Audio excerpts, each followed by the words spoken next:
nahmaduhu wa nusolli wa nusallimu ala rasulil karim. Amma ba'd. Mudzakarah mengenai beberapa hal yang menjaga kesatuan hati. Yang pertama adalah senantiasa meluruskan niat untuk islah diri, bukan mengislah orang lain. Tertib untuk diri sendiri, ikram untuk orang lain. Ini yang pertama. Yang kedua adalah beberapa hal untuk menjaga kesatuan hati. Yang kedua adalah merapatkan dan meluruskan shaf ketika sholat berjamaah. Abdullah bin Mas'ud radhiyallahu anhu berkata, Rasulullah Shallallahu alaihi wasallam mengusap bahu kami ketika akan mengerjakan sholat. Seraya bersabda, luruskan shaf dan jangan bengkok, karenanya hati kalian akan berselisih. Hendaklah mendekat kepadaku orang-orang tua yang pandai di antara kalian, kemudian orang-orang di bawah mereka, kemudian orang-orang di bawah mereka, kemudian orang-orang di bawah mereka.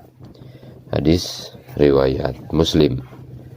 Nu'man bin Bashir radhiyallahu anhu berkata, saya mendengar Rasulullah Shallallahu alaihi wasallam bersabda, la tusawwunna sufufakum aw la yukhalifanna Allahu baina wujuhikum. Luruskan shaf kalian, atau jika tidak Allah Subhanahu wa taala akan memalingkan wajah-wajah kalian, membuat hati kalian berselisih. Barang siapa yang menyambungkan shaf, waman wasola sofan wasolahu lo, pasti Allah Subhanahu wa taala hubungkan kasih sayangnya. Waman qata'a, dan barang siapa memutuskan shafnya, waman qata'a sofan, barang siapa memutuskan shafnya, qata'ahu lo, pasti Allah Subhanahu wa taala putuskan kasih sayangnya. Ini yang kedua, yaitu meluruskan dan merapatkan shaf untuk menjaga kesatuan hati kita. Kemudian yang ketiga adalah saling menyebarkan salam. Dari Abu Hurairah radhiyallahu anhu bahwa Rasulullah Shallallahu alaihi wasallam bersabda, walladzi nafsi biyadihi la tadkhulul jannah hatta tu'minu. Kalian tidak akan masuk surga sehingga kalian beriman, dan kalian belum beriman sebelum kalian berkasih sayang, saling mencintai. Wala tu'minu hatta tahabu, dan kalian belum beriman sehingga kalian berkasih sayang, saling mencintai satu sama lain. Sukakah aku tunjukkan pada kalian satu amal yang jika kalian melakukannya, niscaya akan menimbulkan kasih sayang di antara kalian, yaitu afsus salam, sebarkan salam di antara kalian. Kemudian yang keempat, saling memanggil dengan nama atau gelar yang dia sukai. Wala talmizu anfusakum wala tanabazu bil alqab bi'sal ismul fusuqu ba'dal iman. Dan janganlah kamu mencela dirimu sendiri, dan janganlah kamu memanggil dengan gelar-gelar yang buruk. Seburuk-buruk panggilan adalah panggilan yang buruk sesudah iman. Di Quran surat Al-Hujurat ayat ke-11. Kemudian selanjutnya adalah kita saling mendoakan. Sayyidina Umar bin Khattab radhiyallahu anhu berkata, aku meminta izin kepada Rasulullah Shallallahu alaihi wasallam ketika umroh Lalu beliau pun mengizinkan saya dan bersabda, "Wahai saudaraku, jangan lupakan kami dalam doamu." Lalu Umar radhiyallahu anhu berkata, Rasulullah telah mengucapkan satu kalimat yang menggembirakan diriku. Abu Darda radhiyallahu anhu berkata, sesungguhnya aku mendoakan 70 saudaraku di dalam sujudku seraya menyebutkan nama-nama mereka satu persatu. Apabila terlihat keburukan orang lain, maka berdoalah kepada Allah Subhanahu wa taala agar keburukan itu dihilangkan oleh Allah Subhanahu wa taala dari dirinya. Pada hakikatnya hal itu adalah keburukan diri sendiri yang ditampakkan oleh Allah Subhanahu wa taala pada orang lain.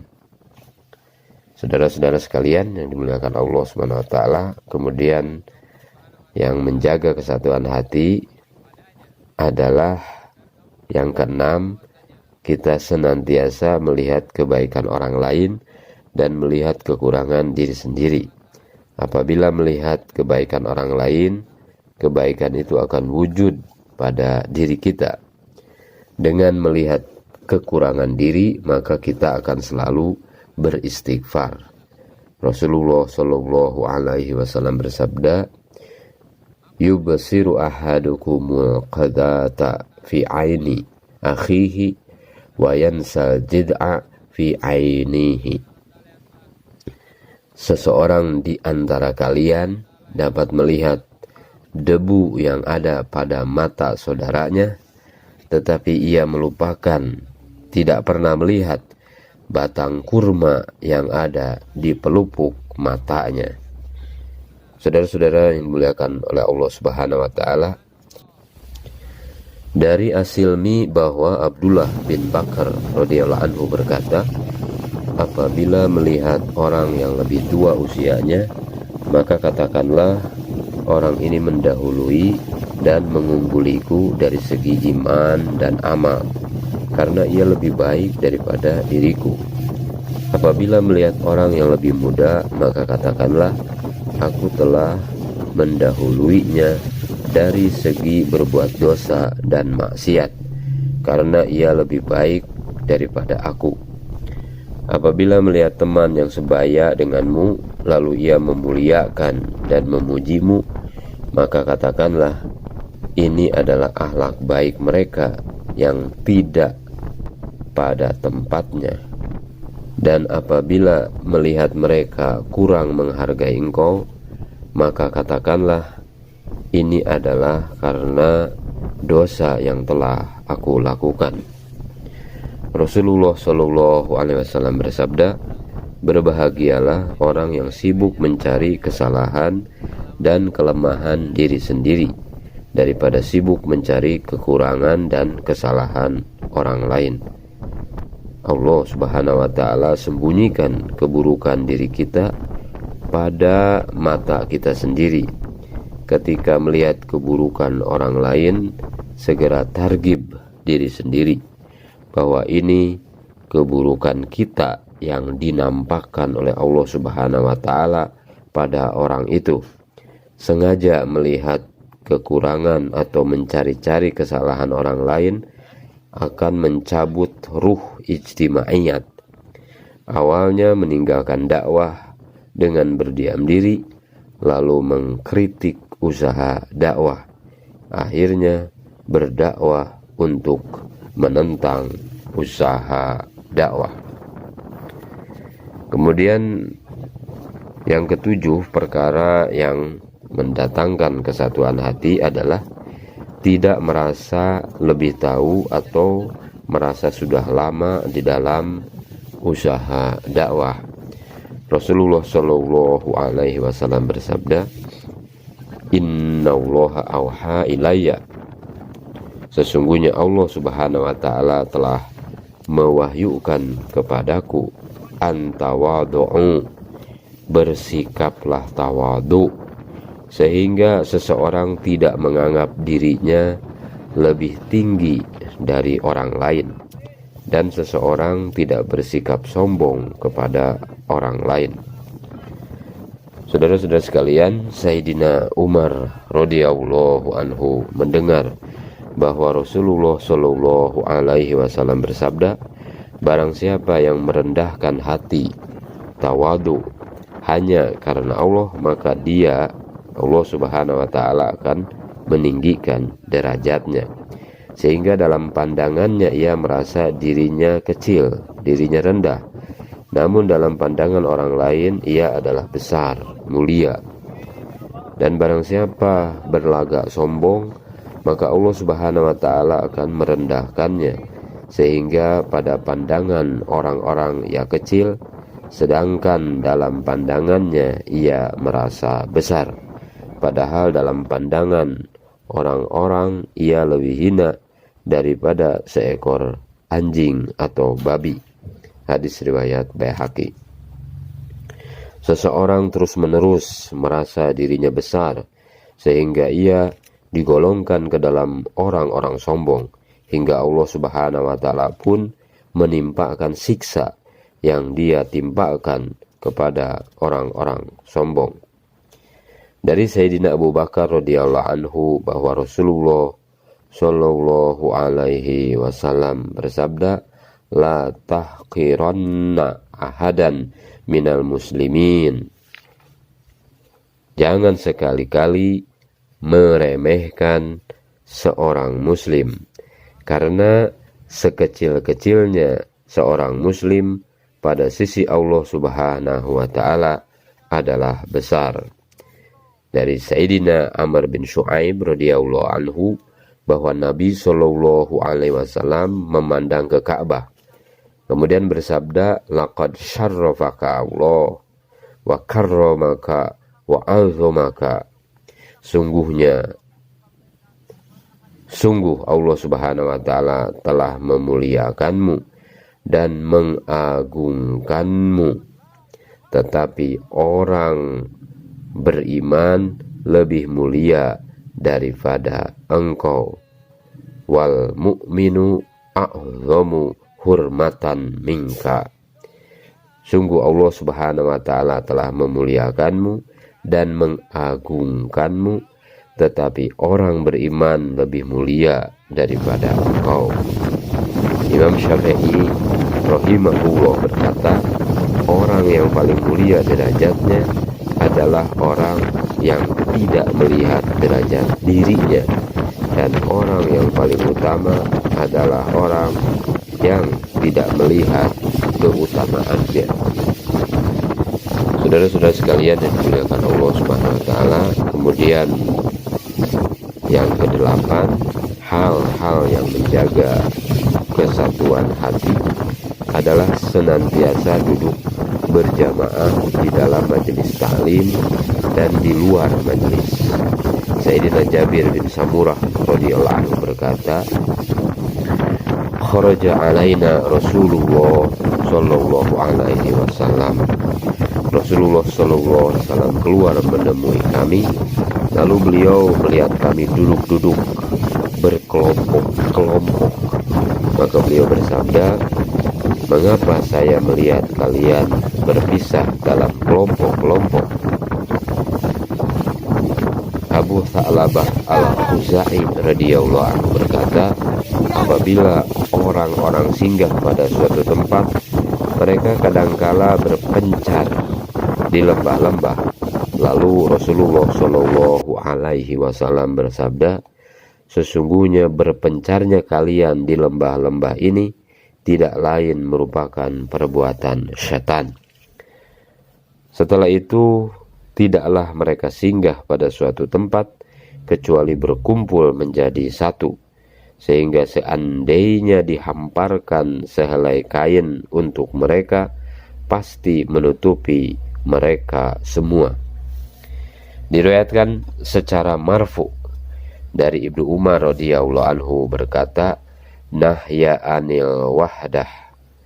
Rasulullah sallallahu alaihi wasallam melarang sendirian, tidur seorang diri atau bepergian seorang diri. Kemudian saudara-saudara dimuliakan Allah Subhanahu wa taala, hal yang menjaga kesatuan hati yang ke-9 adalah saling memaafkan. Allah Subhanahu wa taala berfirman, "Khudil afwa wa'mur bil 'urfi wa'arid 'anil jahilin." Jadilah engkau pemaaf dan suruhlah orang mengerjakan yang ma'ruf, serta berpalinglah dari orang-orang yang bodoh. Quran Surat Al-A'raf ayat 199. Dalam khutbahnya Rasulullah Shallallahu Alaihi Wasallam bersabda, "Sayangilah, niscaya kalian akan disayangi. Maafkanlah, niscaya Allah Subhanahu Wa Taala akan mengampuni kalian. Celakalah bagi al-aqma al-qaul, mereka yang bertelinga seperti corong, mendengarkan perkataan yang benar dari lubang yang satu dan keluar dari lubang yang lain."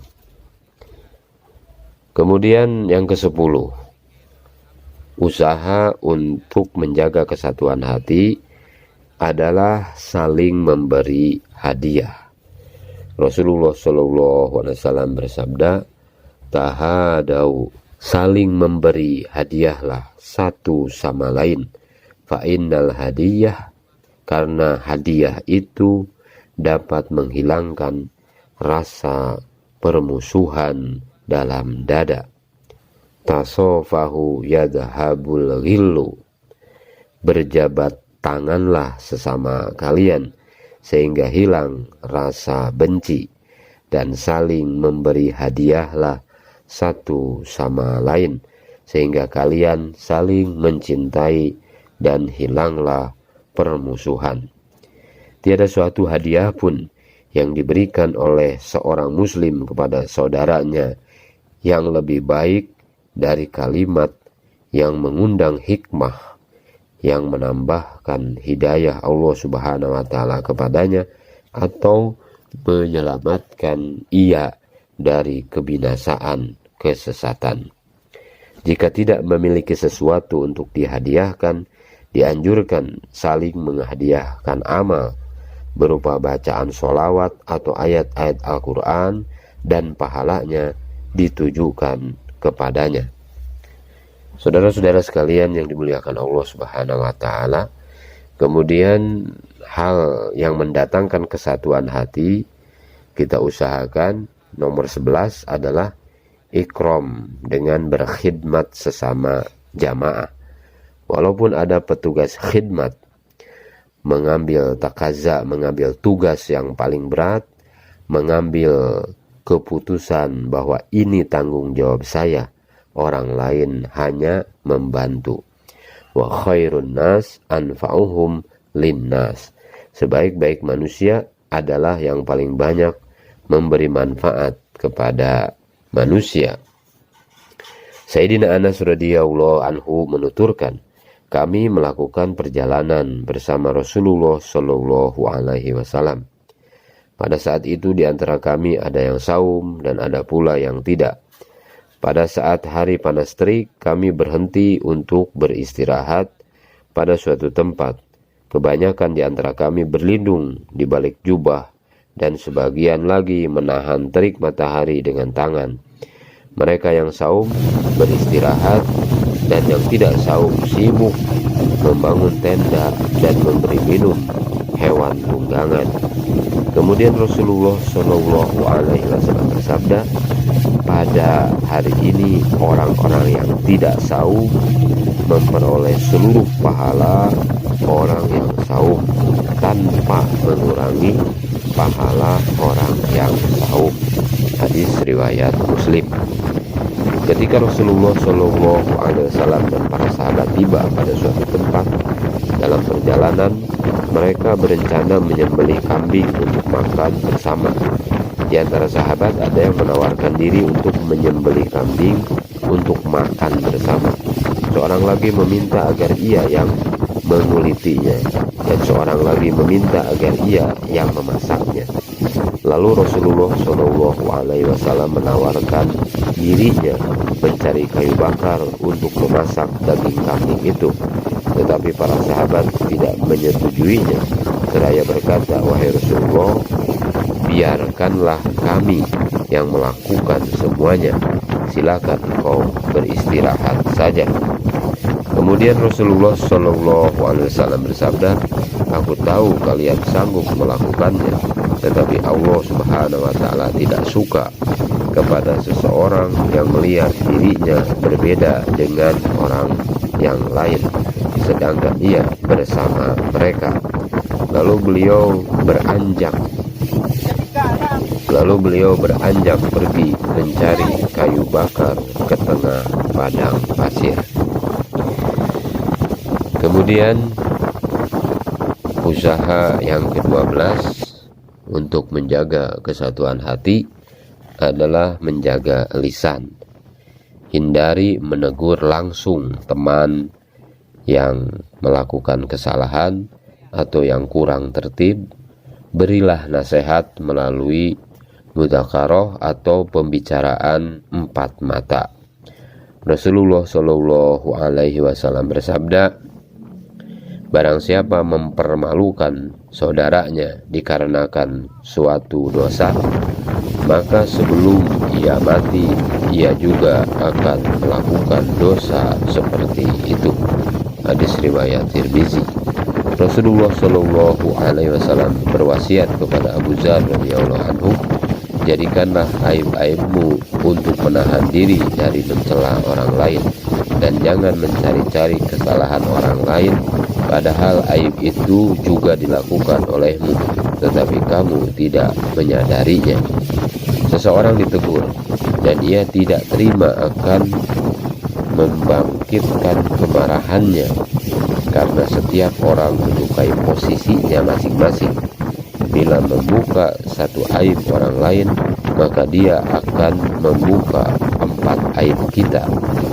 Beri nasihat dengan hikmah dan kasih sayang sehingga terjaga kesatuan hati. Dari Sayyidina Thauban radhiyallahu anhu bahwa Rasulullah Shallallahu Alaihi Wasallam bersabda, jangan menyakiti hamba-hamba Allah Subhanahu Wa Taala, dan jangan mempermalukannya, dan jangan mencari-cari keburukan mereka, karena sesungguhnya barang siapa mencari keburukan saudaranya yang muslim, maka Allah Subhanahu Wa Taala akan menunjukkan keburukannya, sehingga Allah Subhanahu Wa Taala akan mempermalukannya meskipun ia berada di rumahnya sendiri.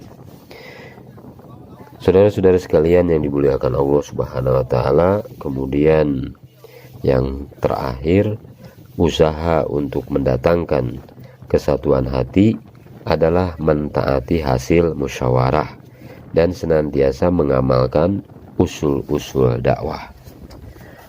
Hal-hal yang dapat menimbulkan kesatuan hati adalah ketaatan dan ikut keputusan musyawarah.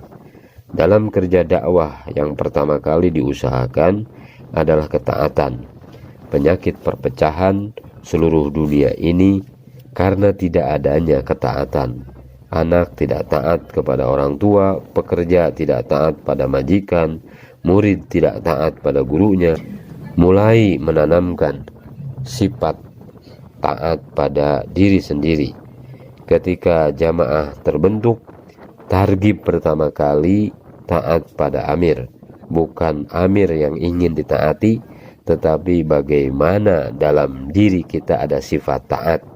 Jika sifat taat telah tertanam dalam diri, akan mudah mentaati Allah Subhanahu Wa Taala dan Rasulnya, sehingga kelak diberikan kebahagiaan dunia dan akhirat. Saat ini lebih banyak orang yang meninggalkan sholat daripada mendirikan sholat. Ribuan bahkan jutaan jumlahnya. Bukan karena mereka tidak tahu bahwa sholat adalah perkara yang wajib dan meninggalkannya termasuk dosa besar, tetapi karena tidak ada sifat taat dalam dirinya. Maka siapapun yang menjadi amir, kita belajar taat bagaimanapun keadaannya. Seseorang tidak mau mentaati hasil musyawarah karena menganggap dirinya lebih paham daripada Faisalat. Walaupun nampaknya sikapnya itu baik, tapi itu akan merusak dakwah. Satu jamaah dikirim ke suatu negeri dan ada seorang yang sakit parah dalam kondisi kritis. Laporan dikirim ke markas. Apakah sebaiknya dipulangkan? Masyaikh mengatakan, tanyakan kepada amirnya. Jika amir perintahkan pulang, maka dipulangkan. Jika lanjut terus, maka lanjutkan hingga program selesai. Rasulullah Shallallahu Alaihi Wasallam bersabda, barang siapa yang taat kepada amir, berarti dia taat kepadaku. Barang siapa yang taat kepadaku, berarti dia taat kepada Allah Subhanahu wa Ta'ala.